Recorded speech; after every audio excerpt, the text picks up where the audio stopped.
Hello, this is Brian Tracy again, and I have a question for you. Are you in business for yourself currently, or have you ever thought about starting your own business? Or are you in sales and interested in increasing your sales results by 50 to 100% over the next 3 to 6 months? If your answer is yes to either or more than one of these questions, I have some good news for you. More people are going to make more money and become financially independent, if not millionaires, in the next few years in America than ever before in history. And fully 80% of those new millionaires will be people who start and build their own successful businesses, and the top salespeople in every field. What this means is that about 80% of your chances of achieving financial independence in life lie in your ability to start a business or to sell well. If you're in business already, you're at the front of the line for achieving financial success.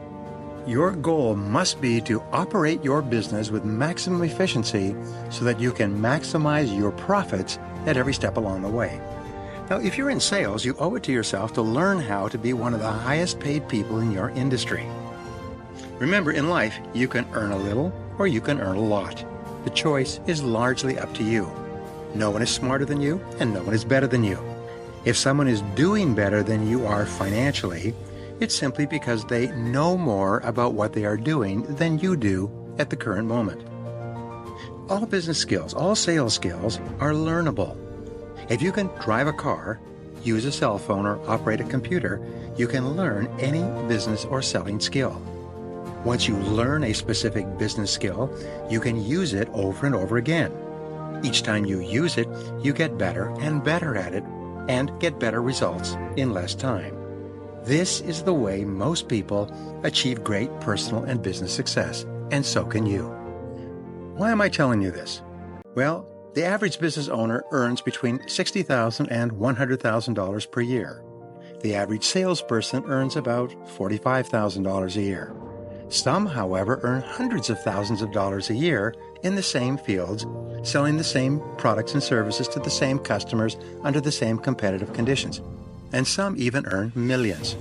The high road to financial success has always been entrepreneurship, starting and building your own profitable business and learning how to sell. Again, why do I tell you this? Well, over the years, I have worked with more than 1,000 companies in 25 countries around the world.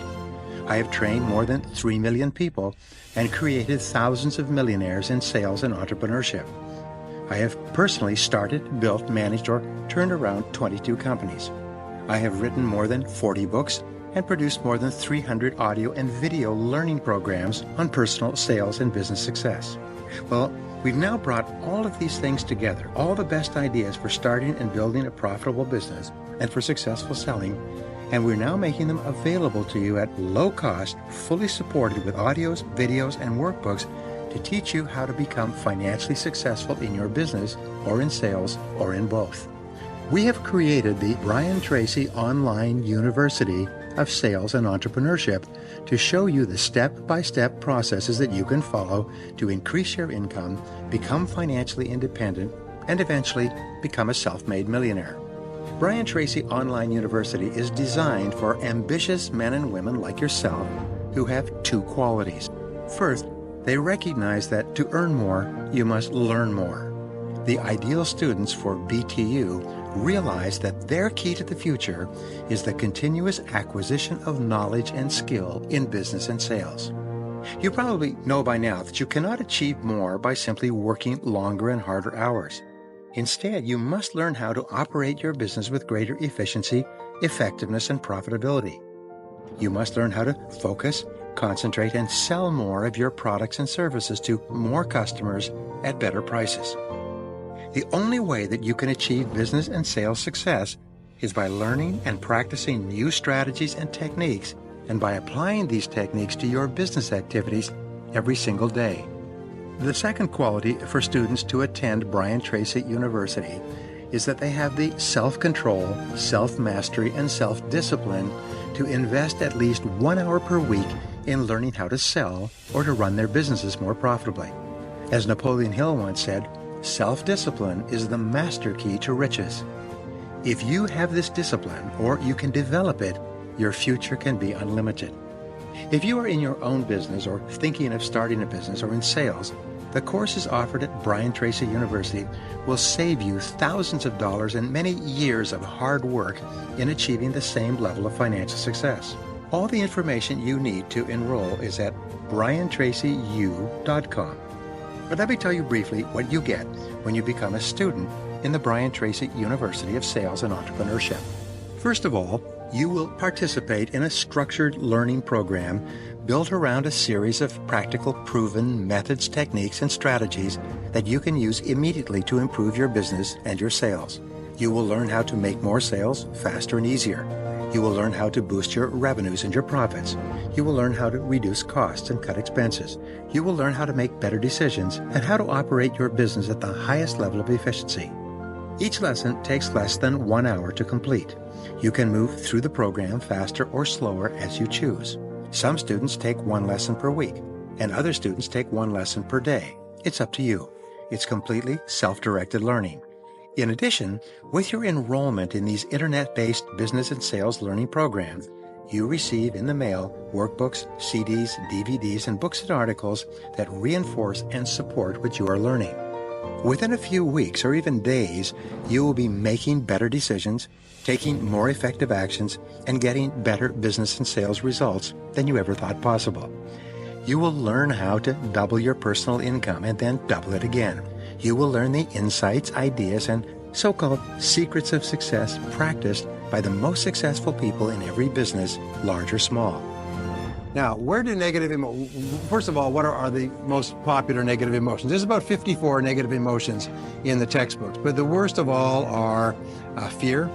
Fear is a terrible negative emotion. And then there is a doubt, which you talked about before. That's a killer. And then there's envy, which goes along with resentment. Envy and resentment are like twin sisters that go around together. Because if you envy somebody their success, you resent them their success. And of course, there's jealousy, what Shakespeare called the green-eyed monster. Jealousy is a terrible thing, which comes from low self-esteem. People experience jealousy when they feel that I'm not good enough. And then there's hatred. And then, worst of all, there's anger. Now, we know that the roots of the negative emotion tree, and by the way, there's lots more, but the roots of the negative emotion tree are 2 things.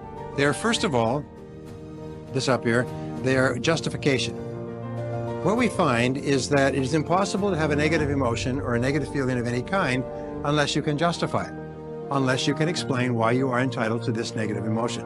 Why what someone else has done or not done entitles you to this negative emotion.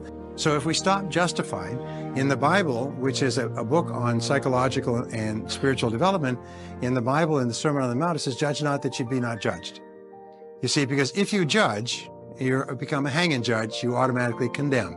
If you judge and condemn, you justify, create negative emotions. The worst thing of all is it doesn't affect the other person. It affects you. So if we stop justifying, the negative emotion starts to die. The second part is identification. Identification is where you take things personally. And this is very common. We hear of something that happened, we take it personally, we become angry and upset of something that's happened to someone somewhere else. So if you don't justify and tell yourself you're entitled to this emotion, if you don't identify and take it personally, the emotion starts to die. The fruit starts to die. However, what's more important is the trunk of the tree. The trunk of the negative emotion tree is blame. And all negative emotions require, for their survival, blame. If you stop blaming, you stop the negative emotion. And it's almost like your negative emotion tree is like a Christmas tree that's plugged into the wall. If you jerk it out of the wall, and you cut down the trunk, if you stop blaming, all your negative emotions stop. I told you I spent 4,000 hours, spent years studying this subject. I was overwhelmed by its enormity, because the key to your fulfilling your full potential as a human being is to eliminate your negative emotions. Because if you eliminate negative emotions, what's left? Only positive emotions. Happiness, joy, the one common goal that all human beings have is to be happy. To be happy and joyous and loving and feel wonderful about themselves and their relationships. And the only thing that impairs that is negative emotions. And these negative emotions we'll talk about in a second, or learn. So the key is to stop blaming. And the way that you stop blaming is with a very simple 3-word neutralizer or zapper, and it is the words, I am responsible. I am responsible. So say it. Say, I am responsible. I am responsible. So from now on, whenever you think of anything that makes you mad, just say, wait a minute, I'm responsible. I'm responsible. I'm responsible. You see, your mind can only hold one thought at a time, positive or negative. It cannot hold the thought of responsibility and the thought of anger at the same time. Now, people are going to give me every conceivable response to this position because nobody wants to give up their negative emotions. Doggone it, you've paid for those negative emotions. You've spent years keeping them alive and fertilizing them and justifying them and talking them over with other people and putting water on them and thinking about them and so on.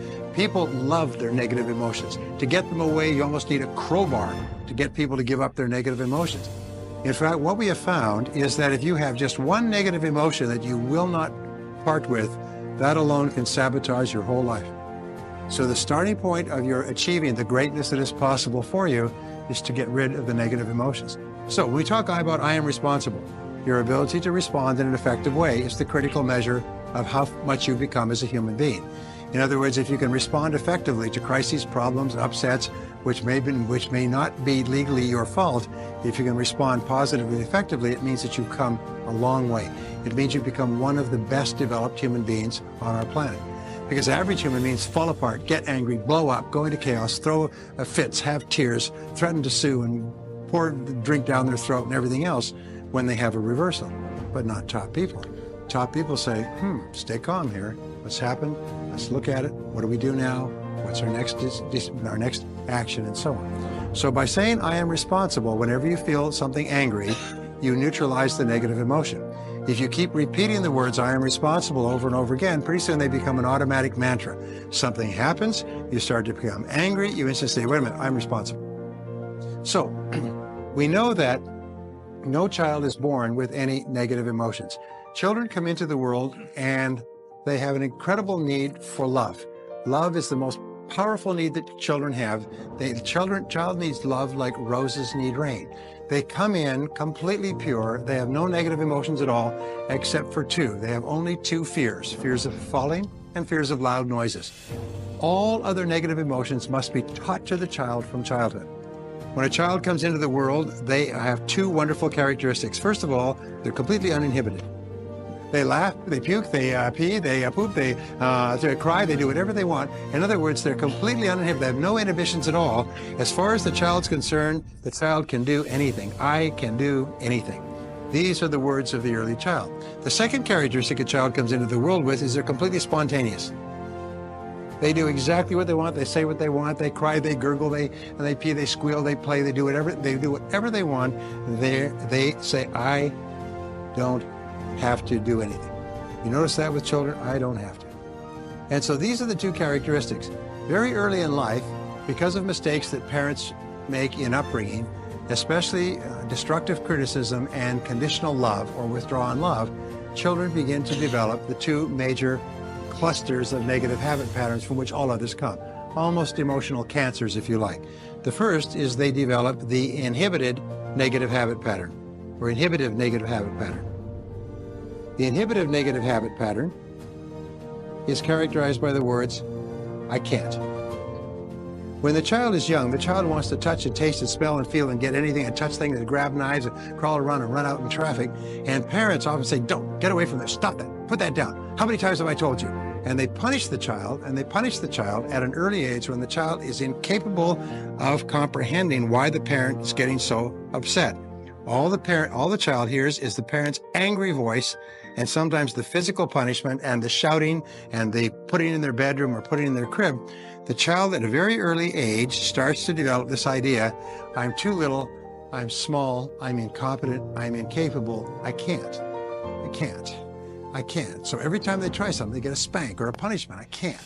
What happens is that this child begins to form this impression that I can't, and as the child grows, the child begins to extend it to the rest of the world. I can't learn this, I can't do this, I can't get a good grade, I can't get a good job, I can't form a good relationship.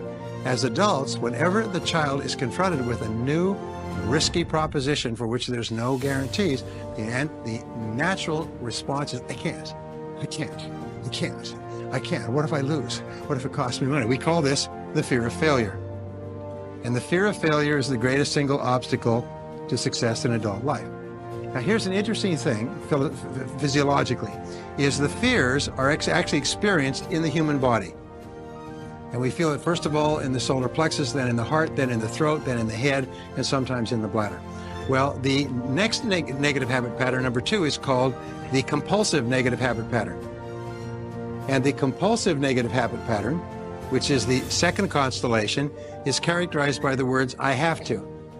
And it's associated with what we call the fear of rejection. The fear of rejection, the fear of criticism, the fear of disapproval, which is terribly important to us as members of a society. And the compulsive negative habit pattern is trained into children when they are told at an early age, if you don't, you're going to get this. If you don't do this, then this. And what it's associated with is what is called conditional love. Now, since children need love more than anything else, the threat of taking away the love and approval is terrifying to the child. Terrifies the child. It actually traumatizes the child to have their love taken away. Children need love the way that we need oxygen, or that the patient needs blood. If you pull away the love or give it back and pull it away like this, the child goes into a constant state of turmoil emotionally. As adults, they're hypersensitive to the reactions of others. They can't make any decisions for fear that others will disapprove of it. They are extremely worried about what others may say. They're concerned about the Joneses and everything else. They are so concerned about what others may do that they don't have a mind of their own. Does anybody know what I'm talking about? And this always goes back to childhood and to conditional love, where the love was given and taken away, or maybe never given at all. And what it does, it traumatizes the child. Now, the worst of all, which is what affects most adults, is I have to, but I can't. I can't, but I have to. I have to, but I can't. And they're torn back and forth. Most illnesses, you know, in our society is psychosomatic in origin. Psycho, the mind, makes soma, the body, sick. Prolonged confrontation with these fears makes you physically ill. It actually changes your blood chemistry. It leads to ulcers. It leads to diseases as serious as cancer, strokes, phlebitis, internal congestions. Most skin breakouts are caused by anger and by negative emotions. Most of the problems in our bodies can be associated back one way or another to these. So the antidote to these is whenever you think of something that you want to do, you say, I can do it. I can do it. I can do it. Say, I can do it. And say, when you repeat this, say, I can do it. I can do it. Whenever you think of anything, picking up the phone, calling the customer, taking a chance, just say to yourself, I can do it, I can do it, I can do it, I can do it. And what it does is each time you say that, your fears go down and your confidence goes up. It's almost like they're on a teeter-totter. As you build your confidence, your fears go down. And whenever you feel under compulsion, just say, I don't have to. I don't have to. I choose to do this, but I don't have to. I don't have to. I don't have to. So one of the critical manifestations of negative emotions that deflates our self-confidence, and you notice this, all these fears hold back our self-confidence. Fears we can't, fears we have to please other people won't like us, we may lose our time or money. All they translate into the worst, one of the worst of negative emotions, which is guilt. Guilt goes around with her twin sister, unworthiness. Is we feel unworthy. Now, it's interesting is that no child grows up with guilt. Most of the main religions in the world have, at a very early stage, inculcated guilt as a fundamental part of their teachings. And they use it at a very early age because the easiest way to control people is with guilt. So there's two reasons why guilt is practiced deliberately. One is for control, and the other is for manipulation. And control and manipulation, why? It's because they work. If you can get your children to feel guilty at an early age, you can control them like on a fishing string for the rest of your life. And what you do it, first of all, we use destructive criticism. Destructive criticism, and if you criticize them a lot when they're young, they'll feel broken down, their self-confidence is down, their self-esteem is down, and then you use guilt to manipulate them. And the way that you deal with guilt is when anybody ever tries to use guilt on you, you say, excuse me, are you trying to make me feel guilty? And you smile. And they'll say, oh, no, because nobody will admit it. They saw it the first few times. You say, that's great, because it doesn't work on me. Guilt doesn't work on me. Oh, good. And then they'll try it again, mother. And you say, excuse me, are you trying to make me feel guilty again? No. And finally, she'll say, yes, I am. You say, well, it's not going to work. It worked in the past, it doesn't work now. Is always say when a person says anything, are you trying to make me feel guilty? That immediately stops the game. The game only works if it's underground. As soon as you bring it up and put it on the table, the game stops.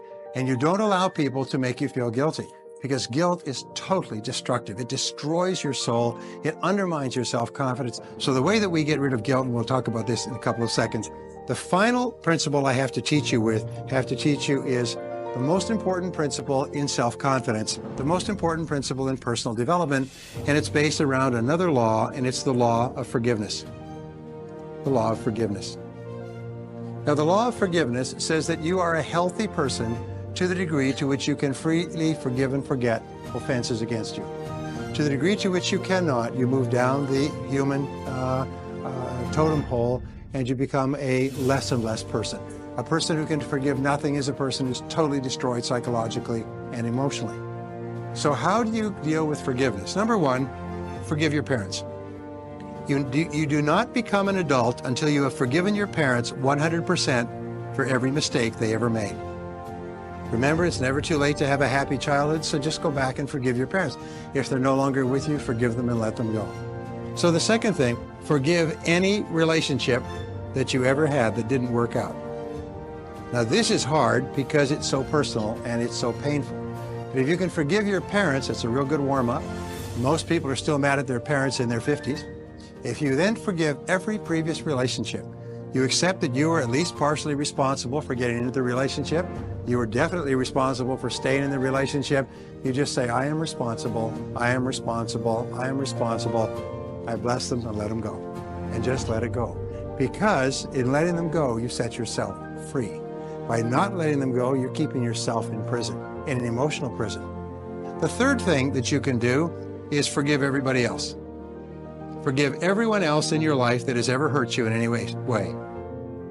Every past childhood slight, every sibling, every person in your family, every person you ever worked for, every lousy boss or person who cheated you, lied to you, robbed you, and everything else, and so on. I mean, just let it go. Just let it go. Remember, it's a selfish act. You're doing it for yourself. And finally, number 4, this is really critical, forgive yourself. Forgive yourself. Now, I have it on good authority. I've done some research on you before you came here. I find that every single person here has done some wicked, senseless, brainless, foolish, cruel, idiotic, stupid things in their life. Is that true? Say yes. Yes. Okay. Let it go. And please understand this, the person who did those things no longer lives, no longer exists. The person you were in the past is a different person than you are today. The person you are today wouldn't do those things because you now have wisdom, you have hindsight, you have intelligence, you understand consequences. So the person you are today is a different person from the person you were back then. So don't keep beating yourself up because that other person, another person, did something that today you disapprove of. All right? Just let yourself go. Let yourself off the hook.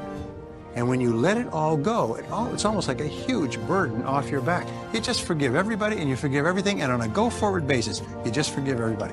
You don't have any negativities at all. No negativity toward anybody. You're just a positive person. And if you'll do that, if you'll accept responsibility, like yourself, and forgive everyone else, you become a truly superior person. Most amazing darn thing.